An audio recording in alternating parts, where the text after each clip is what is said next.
My name's Aaron, as Arjun said, and I'm a professor in the bioengineering department at Berkeley. I'm also affiliated with the Comp Bio program and the biophysics program, so my students come from all three of those programs. And in my lab, we're focused on building hardware and software tools for single cell analysis, and specifically inventing new ways to make precision measurements on multiple aspects of cellular identity of single cells at the same time.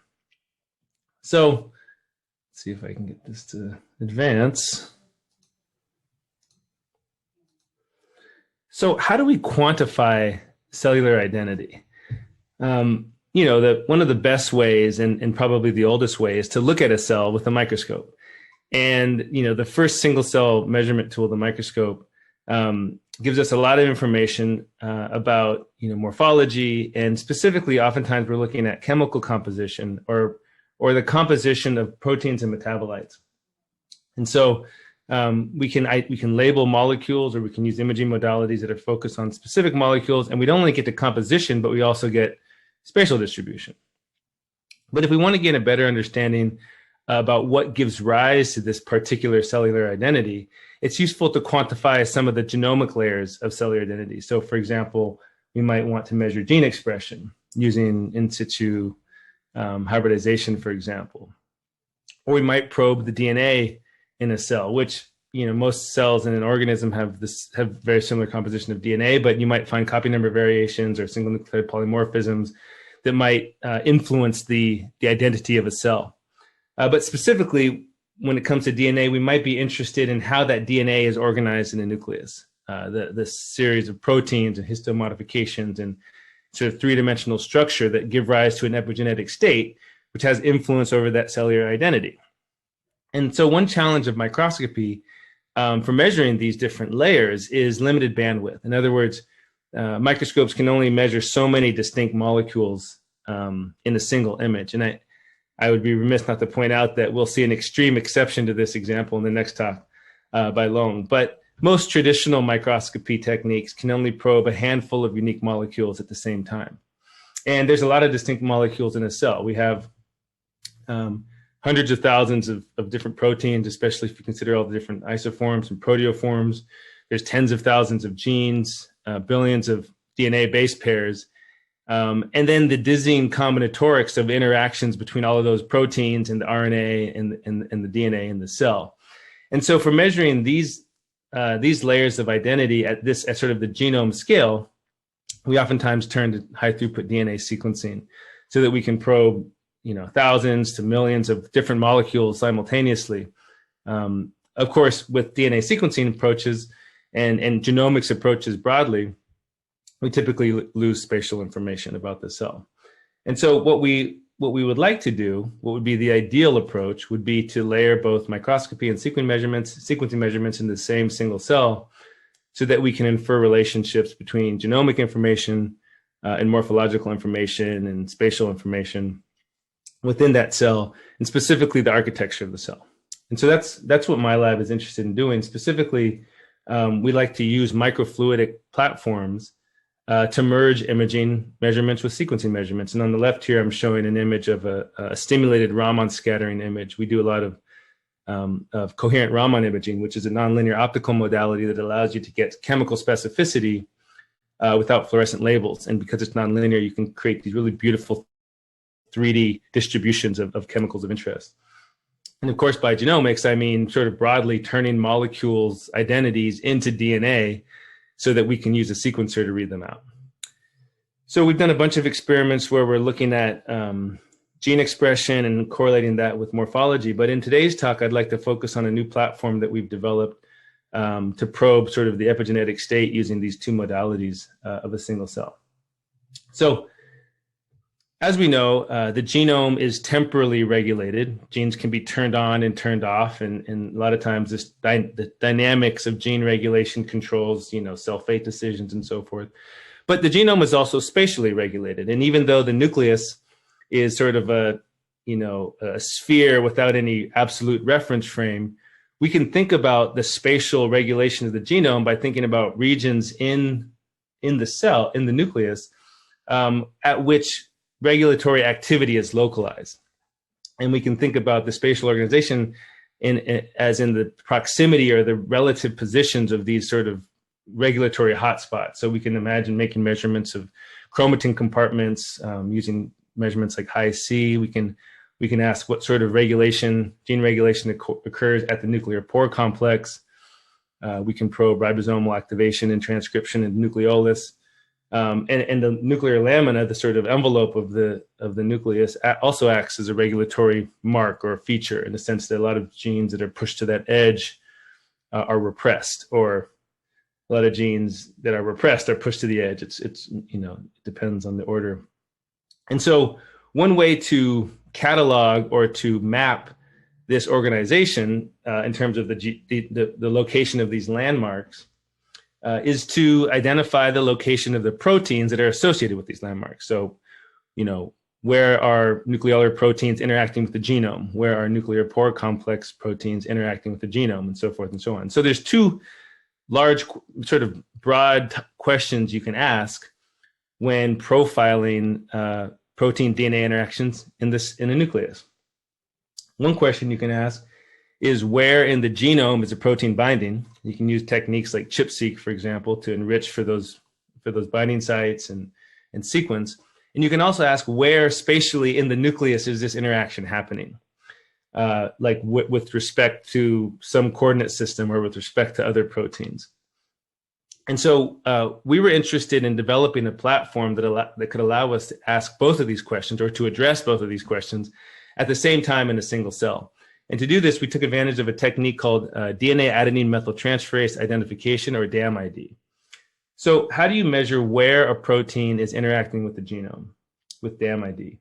Well, the way it's done with this technique is you genetically fuse DNA adenine methyltransferase, DAM, to your protein of interest. And when you express that fusion construct, wherever your protein binds in the genome, DAM will methylate the GATC tetranucleotide sequence in the vicinity of that binding site. And so what you get is these sort of orthogonal and fairly permanent, insofar as the cell doesn't divide, permanent marks that in mammalian cells at least are not too invasive, and give you a footprint of that binding. And so then you can you can purify out the DNA.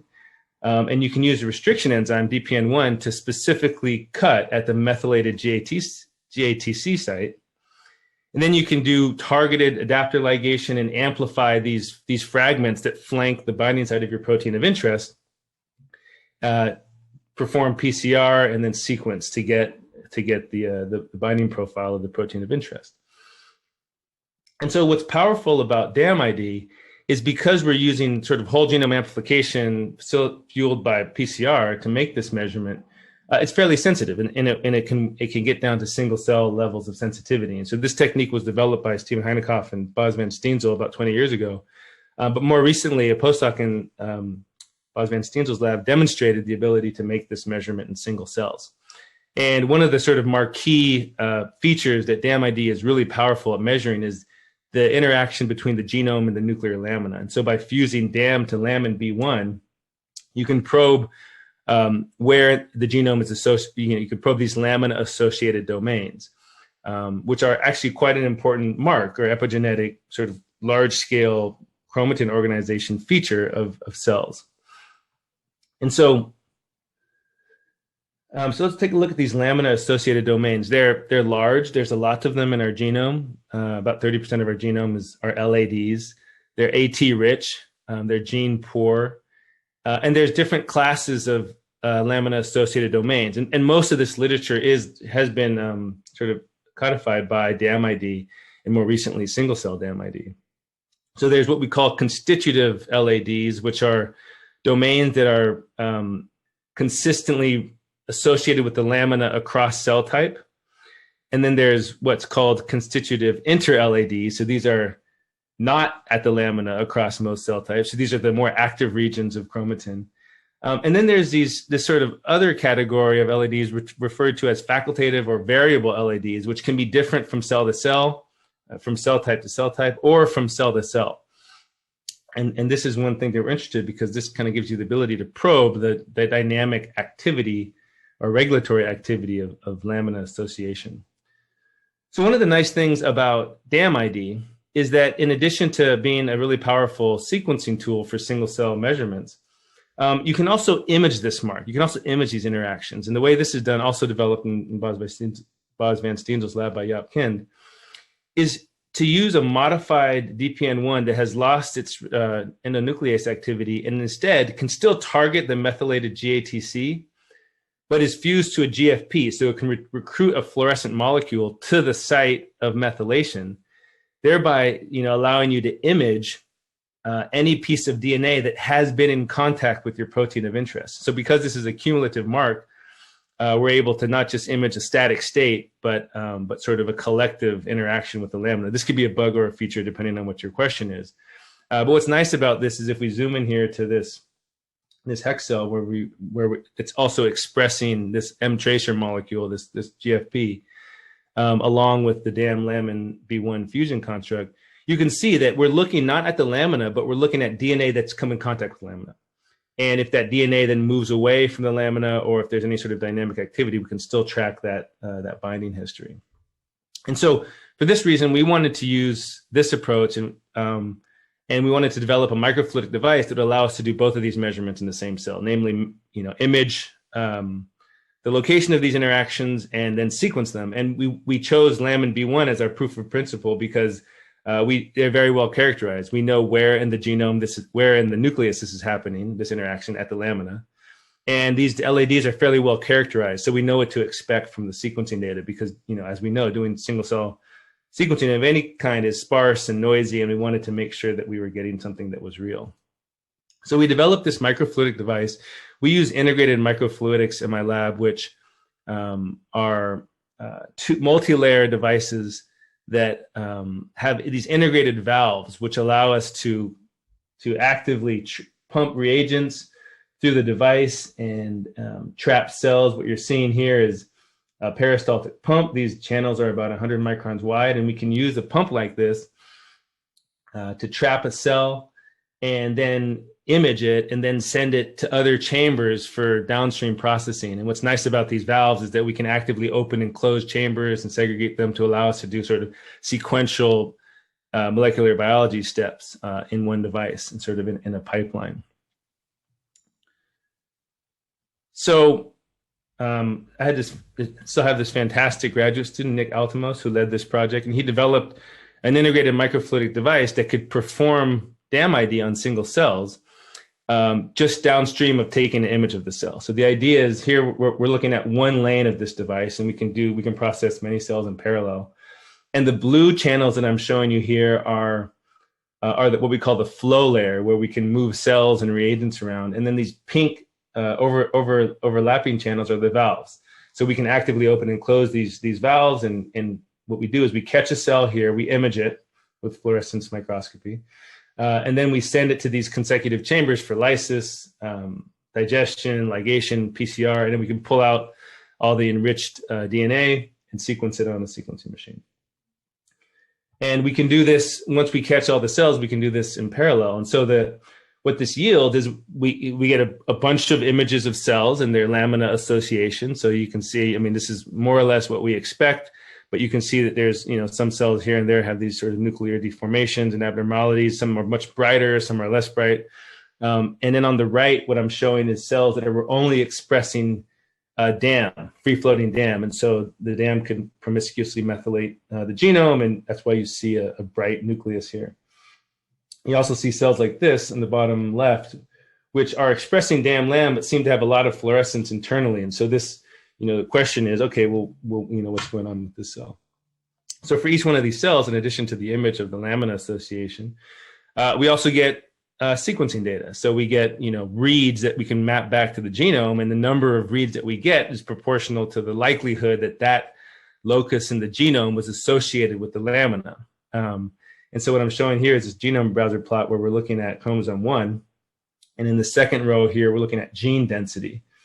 And so dark is many genes and light is few genes. And this trace is the bulk DAM-ID measurement, where we're looking at log2 observed reads over expected reads, because there is a little bit of background. So we typically have to normalize to a DAM-only experiment where we just look at where the background would be. And then each one of these rows below is a single cell. We basically get a binary contact map. And because we know what a lot of previously annotated LADs are, we generated this sort of classifier that gives us the likelihood that the read that we saw was in fact coming from real association with the lamina. And indeed, our single cell measurements correlate pretty well with the bulk measurement. So this gives us confidence that we are in fact measuring lamina-associated domains. So what can we do with this? Well, here I'm showing another way of looking at that same plot, but now I want to focus in on these different classes of lamina-associated domains. So of course over here in yellow we see this region which in the bulk was clearly associated with the lamina, and across all of these cells they all are likely associated with the lamina as well. And these are 5 kilobase bins. Right here we're plotting the likelihood that this measurement was in fact associated with the lamina. And we can see that if we perform bulk RNA-seq these are HEC293T cells, these genes that are constitutively represented at the lamina, tend to have very low gene expression. And over here in blue, these loci that are constitutively not at the lamina tend to have higher expression. And then we can identify specific regions that have variable lamina association. And so here we can sort of call these variable lamina associated domains based on the number of cells that, like half the cells, this locus is represented in the lamina and half the cell that's not. That would be a variable lamina associated domain. And indeed, the gene density in these variable LADs is intermediate between the inter-LADs and the constitutive LADs. And interestingly, the gene expression is also the expression of genes that are variably associated with the lamina is intermediate between constitutive inter-LADs and constitutive LADs. So that indicates that indeed we can probe lamina association as a way of determining cell type. And we found that if we choose variable lamina associated domains that are constitutively at the lamina in a different cell type, we see really strong differential gene expression. And so you can imagine using this as another way of classifying cellular identity. And now we also have the image of each cell. And so this is just one cell type. These are just hex cells for this proof of principle. But here we're clustering cells that were expressing DAM-LAM and cells that were just expressing DAM. And we show that their methylated regions correlate really strongly with each other. Then you have these cells in the middle that are that sort of are cluster with the DAM only and the DAM-LAM, but have this very interesting image. So we can quantify the sort of radial density of fluorescence and use that to predict, whether or not this cell has well characterized LADs or not. So we're now exploring our ability to use this kind of data to look at really complex phenotypes, nuclear phenotypes in single cells, and see if we can see a correlation between, nuclear abnormalities and shifts in lamina association. So this is a fairly low throughput technique, and most single cell genomics these days use highly multiplexed assays to get thousands of cells. We're kind of more at the tens of hundreds of cells at the same time. Really limited by the imaging, to be honest. But another thing that we're limited by is in that previous experiment, we made a library for each cell, like back in the old days of single cell. And nowadays, of course, when we make single cell libraries, we barcode them so we can pull them all together, like was demonstrated in a couple of papers, but DropSeq is a good example of that. The problem with this kind of barcoding is that it's random. And so when you want to image, it's really hard to link back the barcode to the image because you don't know which barcode is which. You're randomly associating barcodes with cells. And so we've developed a platform that we can deterministically print known barcodes into our microfluidic device during fabrication.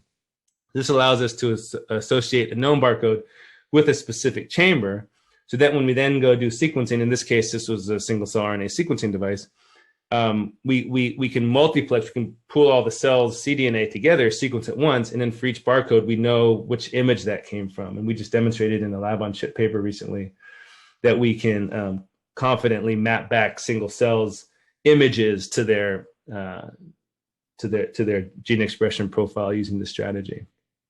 So I'll end there. I just want to give a quick plug for some software tools that we've been developing as well. This has been a fantastic collaboration with Nir Yosef's lab that produced TotalVI, a really nice model for for analyzing site-seq data. And Adam Gayoso, a student who's joint between our two labs, and Zoe Steyer wrote this really beautiful paper that was published recently.